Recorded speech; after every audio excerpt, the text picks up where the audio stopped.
Has this ever happened to you? You've spent hours painting your nails, painstakingly doing nail art on every single one, only to find out that a week later they're chipping and becoming ruined, and also you really want them to help you to roll initiative?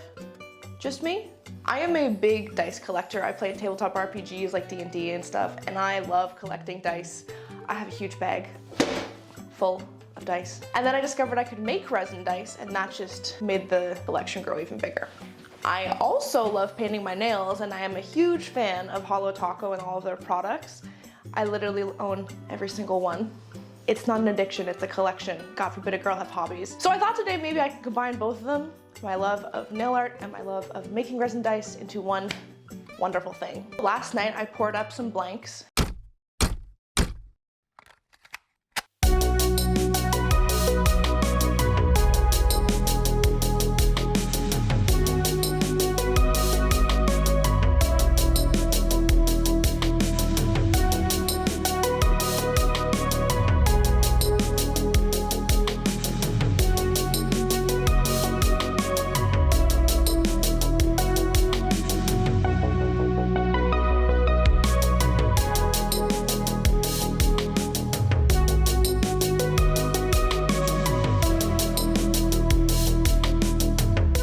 And now they're all cured up and ready to go, and I think it's time we start using nail art techniques to paint these blanks and then encase them in resin. The plan is I have 4 different designs that I'm going to put onto these blanks so that we can encase them in a resin shell and have fully functioning dice that will keep this nail polish and nail art protected forever. So let's get into it.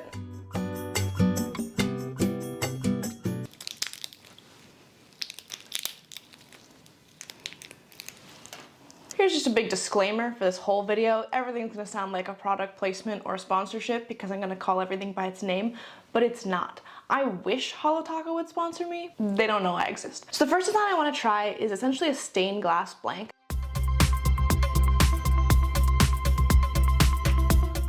I've seen this kind of on the internet a little bit before. I know it looks cool, but what I haven't seen people do is do it with iridescent flakies as well. So the Off the Deep End collection that Holo Taco launched earlier this year has a really cool formula. It's translucent jelly nail polish with an iridescent flake in it, which I think will lend itself to stained glass really well. And what my plan is to paint every face a different color. Well, I have 6, sort of going around all the colors. And then after that, going over it with 1 coat black to make all of the lines.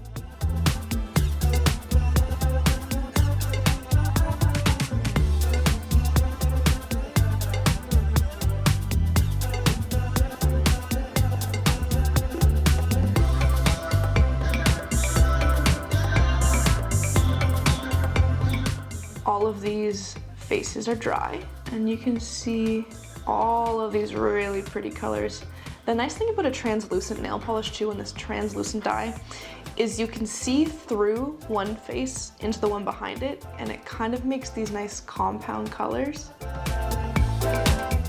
And it's so beautiful. So, as pretty as this is on its own, what I think is gonna really put it over the edge is if we add some black sort of stained glass detailing, where all I'm gonna do is highlight the edges of each of the dice faces to make sort of a caged stained glass look.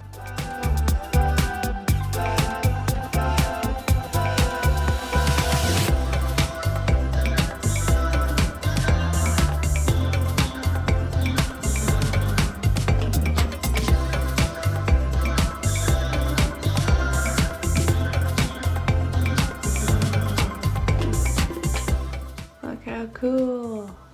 We're gonna move on to our second design.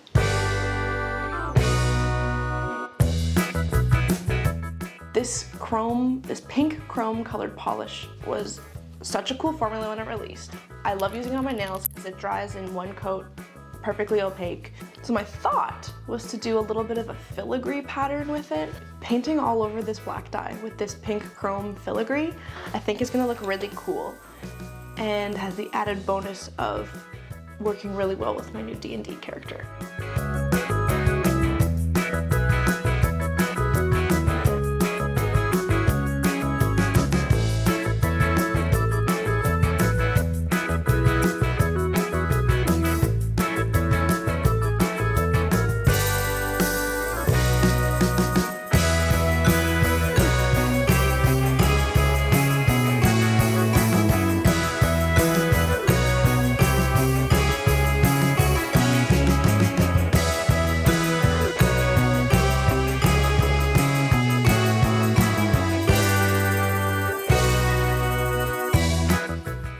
guys. I have 2.5 done, and they're looking very cool.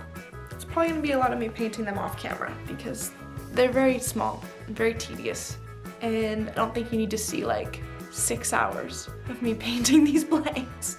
The third technique we're gonna try is kind of an OG nail art technique. It's the galaxy nail.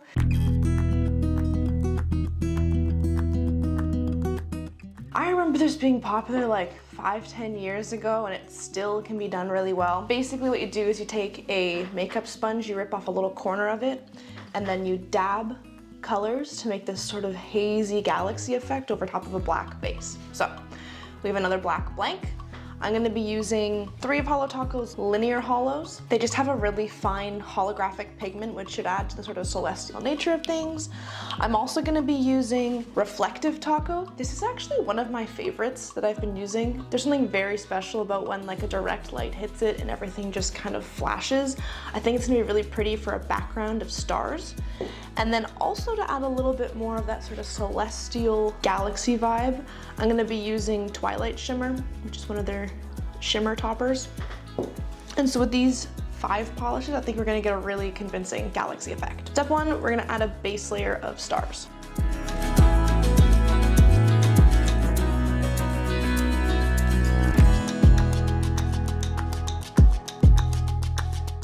The one thing that's a little tricky about using nail polish on these dice is I'm so used to working with nail polish on my nails, and like I know when it's dry and when I can touch it, and you also don't have to hold the canvas that you're working on because you can just maneuver your nails however you want.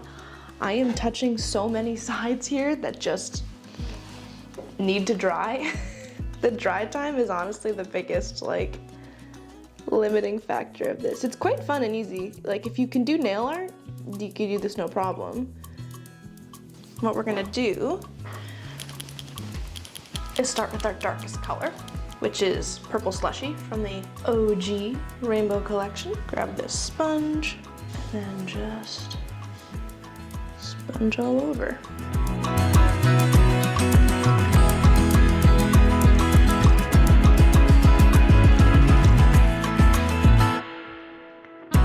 We're gonna go in next with Magenta Jelly.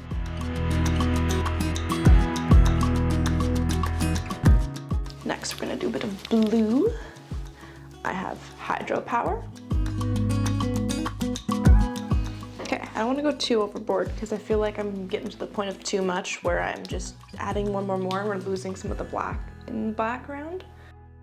To kind of bring this over the edge, I'm gonna use the shimmer polish. This last one is a little bit of a wild card, I will admit.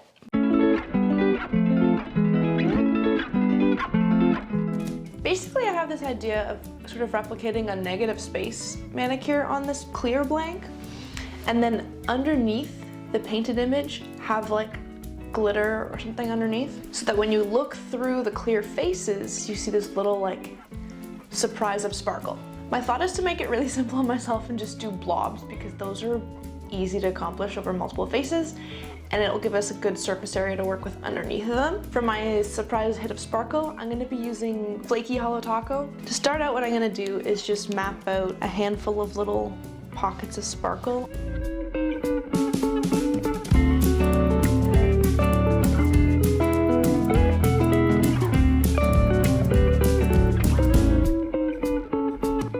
And I go back to using this white that I have, Ivory Tower. I think it'll be a nice sort of accent to all these dark colors on this die. Use the striping brush. And we're just gonna freehand some squiggle lines.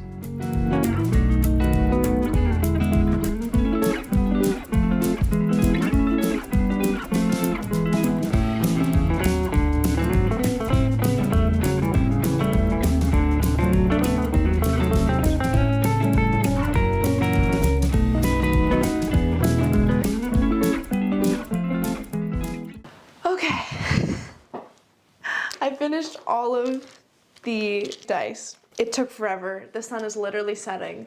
So I'm gonna let everything dry for another half hour, and then probably once the sun is set, I will pour the clear resin around all of these. I'll try to film it, but it's literally becoming nighttime. This took forever. but they do look really good. It was just a lot of work. Would I do it again? Maybe. But everything has to dry because I want it to be like more than touch dry before I put them in the resin shells, because the last thing I want is for any of this nail polish to smudge while I'm putting them in. So I'm gonna eat dinner. I'm gonna put the resin over them, and then tomorrow we can check the results and do all the finishing work.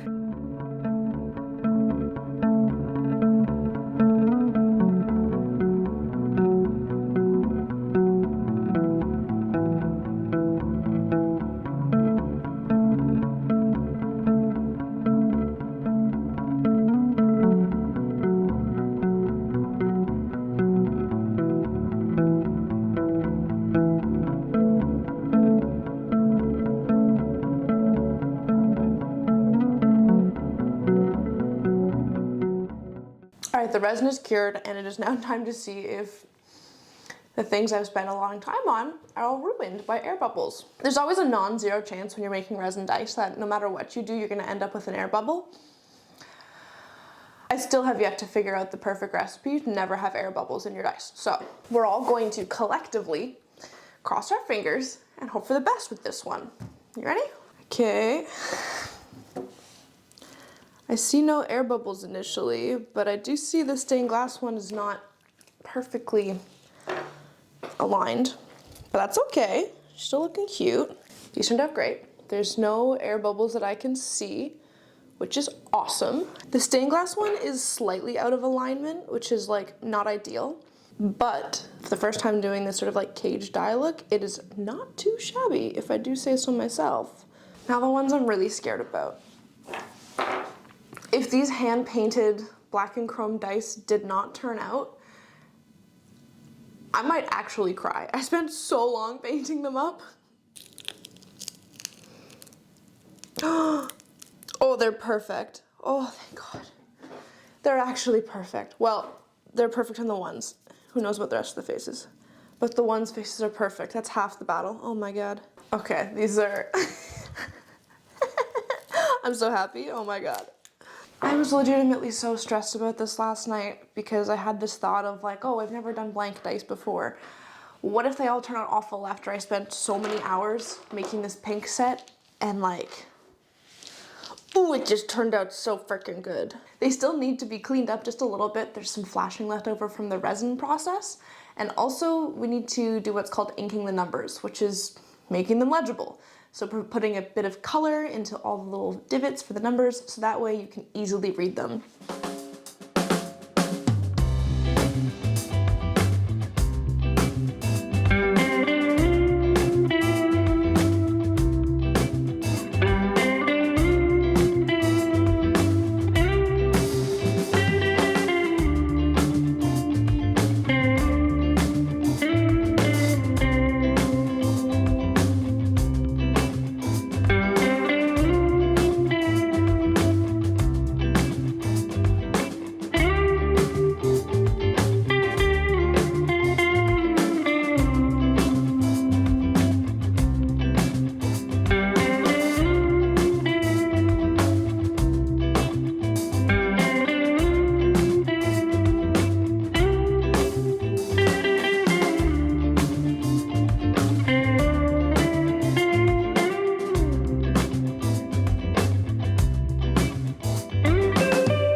so stinking happy with how these turned out. It's so good when you have an idea and it all comes together and just like, chef's kiss, beautiful.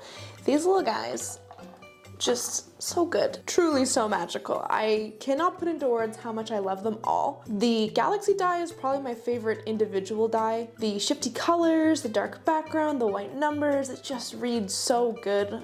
I appreciate legible dice when I play D&D, so this one's definitely gonna get added to my roster. The one I am like a little bit sad about is the stained glass one. Because of the design of the blank and the black edges on it, it really shows that it is not aligned in the day 20.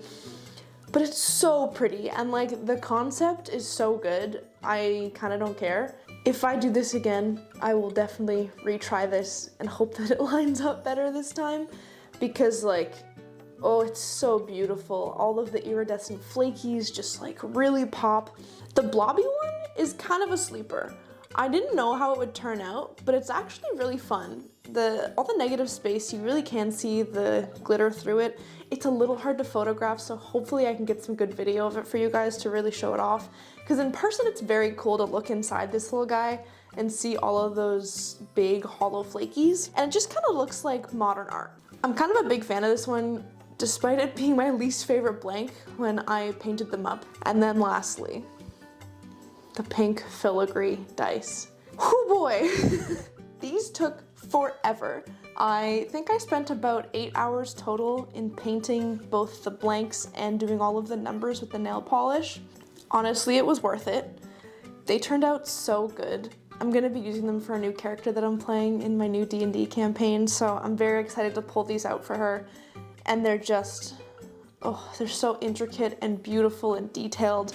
They're gonna be really good to roll at the table, and I don't know what it is, but the 1d20 of this set has rolled like 3 20s already, so either I've used up all of its luck, or it's gonna be a really good performing die. We'll see, time will tell. Let me know in the comments down below which of all of these was your favorite, whether it was the Galaxy, the stained glass, the abstract blobs, or the pink filigree. I would love to know what you guys think. If you haven't subscribed yet, I would love it if you do. I'm trying to reach 100 subscribers and every new friend counts. And as an added bonus, I have some really fun projects written down for videos that you'll be the first to know about if you're a subscriber. With that, I hope you have a good week and I'll see you next time.